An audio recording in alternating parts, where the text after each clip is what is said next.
Hello guys, I want to show how to use Metribook today. Une fois démarré, la première chose qu'il ne faut pas oublier, c'est d'aller dans le setup et installer le mode paiement et aussi l'imprimante.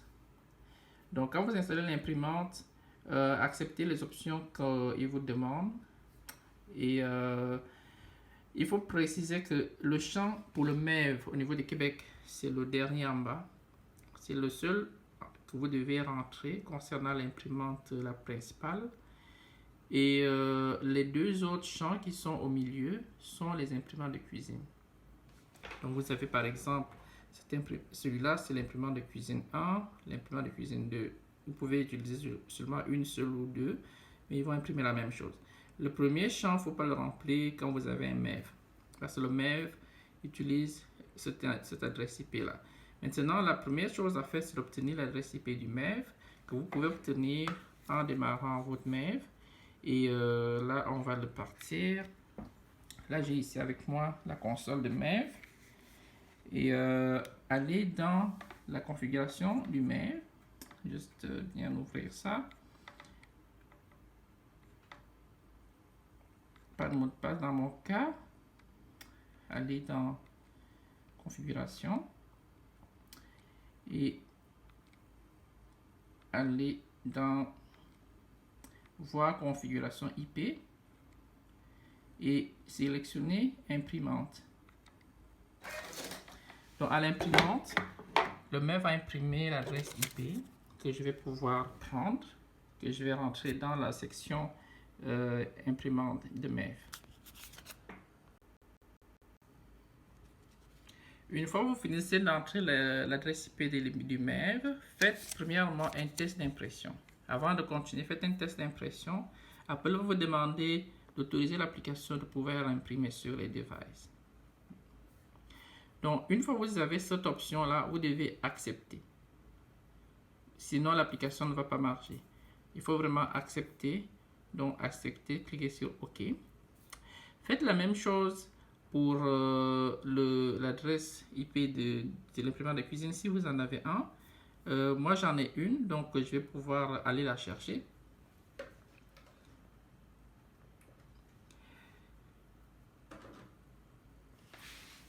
Donc j'ai demandé à mon imprimante de cuisine de pouvoir m'imprimer son adresse IP. Donc là je vais l'obtenir parce que moi j'ai les deux imprimantes, celle la principale qui est connectée au POS et la deuxième qui est l'imprimante de cuisine. Donc elle s'occupe de tout ce qui est notification. En ce moment, j'ai l'adresse IP de l'imprimante de cuisine. Donc, je vais pouvoir également la saisir dans le deuxième champ. Pas le premier, vraiment le deuxième champ. La même chose, après avoir saisi l'adresse IP de cuisine, faites aussi un test d'impression.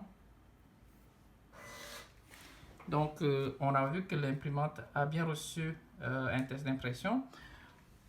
Concernant le MEV, vous faites également un test pour s'assurer qu'il fonctionne bien. Lui aussi, il a imprimé une facture test. C'est une facture d'essai. Elle n'est pas chargeable, donc le MEV n'a pas enregistré cela. Maintenant, une fois tout est configuré au niveau de votre application, appuyez sur le bouton C pour sauvegarder la configuration actuelle. C'est tout qui concerne le MEV et l'imprimante pour la configuration du Québec. Sortez de l'application, complètement sortez, fermez l'application. En redémarrage de nouveau, vous avez à entrer les mêmes informations. Le mot de passe, dans mon cas, c'est un test usager. Donc, pour vous, ça devrait être un vrai usager que vous créez dans votre portail. Et partez l'application. À ce moment, la configuration est déjà faite. Vous pouvez tout simplement commencer à aller vendre vos produits. Je vais choisir l'option All Products, qui veut dire que vous pouvez vendre vos produits. Le Single Product, c'est un mot qui vous permet d'aller choisir un nombre limité de produits que vous voulez vendre. Si vous voulez vendre tout, cliquez sur All Products. Une fois l'application est lancée, vous pouvez avoir le menu de votre application qui est chargé. Et à votre gauche, ici, vous avez les produits qui sont dans votre catégorie. Et ici, vous avez le menu d'accueil. Et vous avez aussi les produits de base qui sont de la première catégorie qui vont s'afficher à l'entrée de la page d'accueil. Vous pouvez faire quelques tests pour imprimer quelque chose. Moi, j'ai choisi un produit qui a des extras. Donc, admettons, je choisis quelques extras. Et je change la quantité d'ingrédients. Et à ce moment-là, je choisis mon produit. On voit que la facture a été augmentée. Vous pouvez revoir ce que vous avez choisi dans un produit qui a des ingrédients. Par exemple, celui-là n'en a pas d'ingrédients. Donc, je peux le réafficher. Je peux aller voir la liste des ingrédients. Ce que j'ai choisi tout à l'heure. Donc, on peut voir 3 que j'ai pris. Et le premier, comme il n'en a pas, j'ai la possibilité de venir augmenter la quantité si je veux. Je peux augmenter la quantité voulue. Il y a aussi une autre manière de le faire, c'est de taper encore sur le même produit. Admettons, c'était le thème 32. Si tu veux le rajouter dans la carte, donc tu tapes plusieurs fois, tout simplement. Et en même temps, il augmente le nombre de fois. On voit qu'il a également monté. Donc, la commande est déjà prête. Il faut juste confirmer la commande, choisir le mode de paiement. Dans mon cas, je vais prendre cash. Et choisir le montant que le client vous donne. Si le client vous donne le montant exact, choisissez montant exact. Si vous remarquez, s'il y a des arrondis à la cent, ils vont se faire automatiquement. Donc, appliquer. La transaction est en cours et la caisse est fermée. Lorsque vous faites une configuration avec Shopify, vous devez obtenir dans votre Metribook la possibilité de voir les commandes qui ont été effectuées dans Shopify. Pour ce faire, vous devez aller dans l'onglet Processing. Et dans l'onglet Processing, vous avez un onglet ici qui s'appelle Shopify. Et dans le Shopify, vous pouvez voir les commandes qui ont été déjà traitées ou celles qui sont en attente. Si vous voulez les voir toutes, vous choisissez Any. Si vous voulez juste voir celles qui sont ouvertes, qui n'ont pas été traitées, vous pouvez cliquer sur Open. Ceux qui sont traités déjà, vous tapez sur Close. Dans mon cas, je vais prendre toutes les transactions. Donc, à ce moment, je peux voir la liste des commandes qui ont été effectuées dans Shopify. On peut voir que la plupart de ces commandes-là n'ont pas encore été traitées par le MEV. Pour savoir les commandes qui ont été traitées par le MEV, vous avez une colonne ici qui s'appelle MEV Status. Et le bouton en haut ici, Send to MEV, est actif. Ça veut dire qu'il a détecté que les commandes qui n'ont pas encore été traitées par le MEV. Pour les envoyer au MEV, il faut tout simplement les sélectionner une à une. Autant les commandes que vous avez envie d'envoyer au MEV, vous les sélectionnez et vous tapez sur le bouton Envoyer au MEV. On peut l'essayer.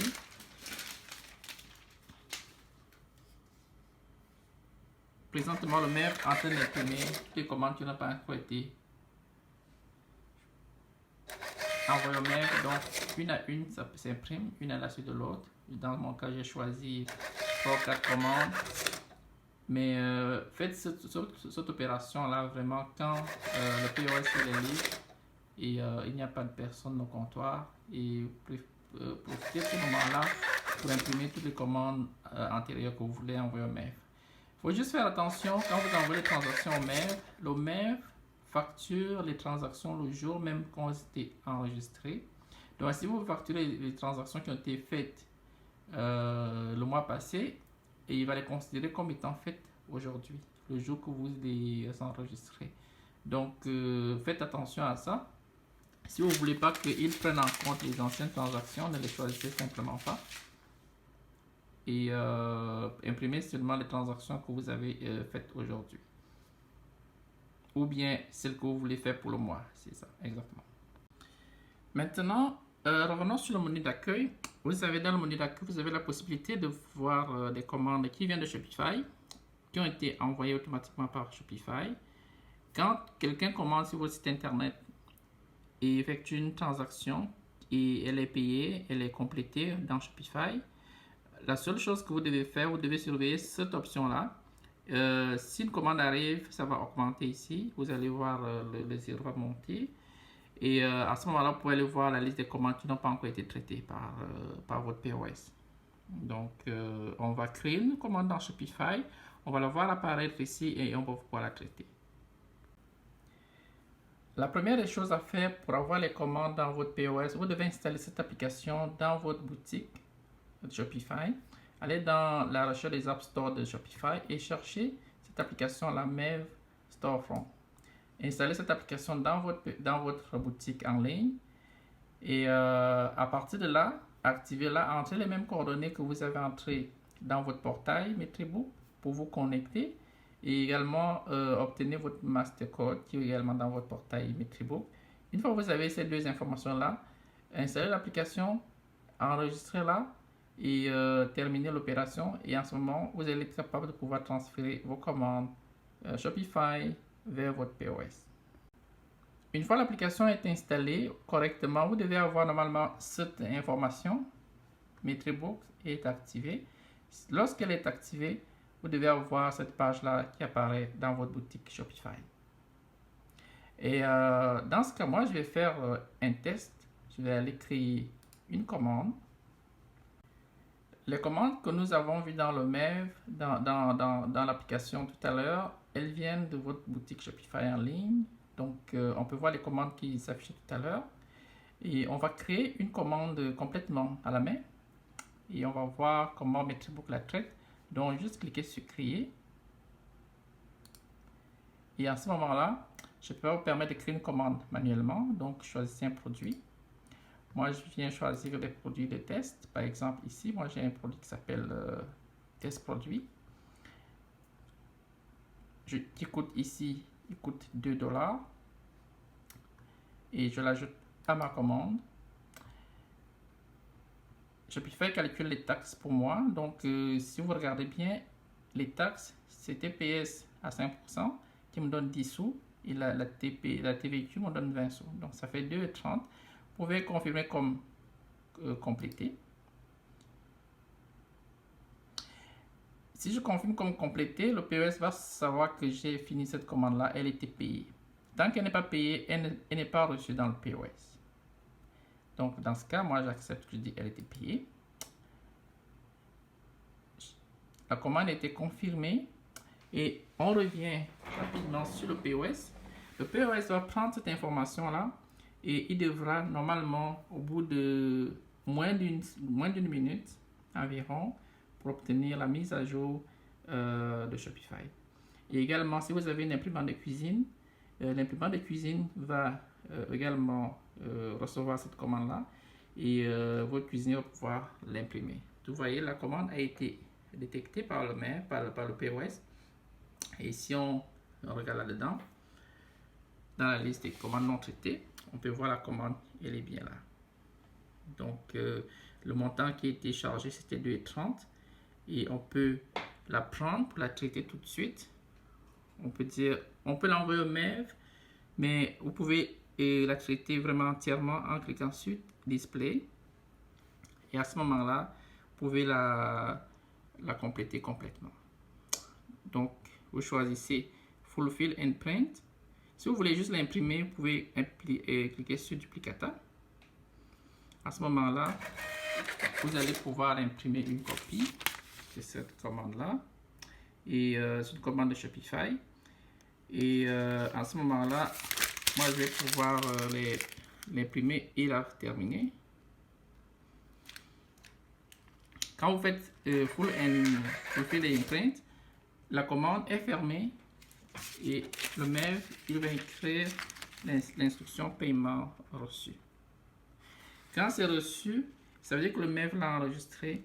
Et la bonne nouvelle aussi, c'est que la commande est disparue de votre liste d'attente et elle apparaît comme étant une commande traitée par Shopify. Donc, si vous allez chercher les commandes fermées, vous devez l'avoir fermée. Et si on retourne dans Shopify, sur mon autre ordinateur, la commande ici, il faut juste que je rafraîchisse cette page-là. Vous devez voir que le statut, il va changer. Le statut a changé. La commande est rendue maintenant fulfill, ça veut dire qu'elle est complétée.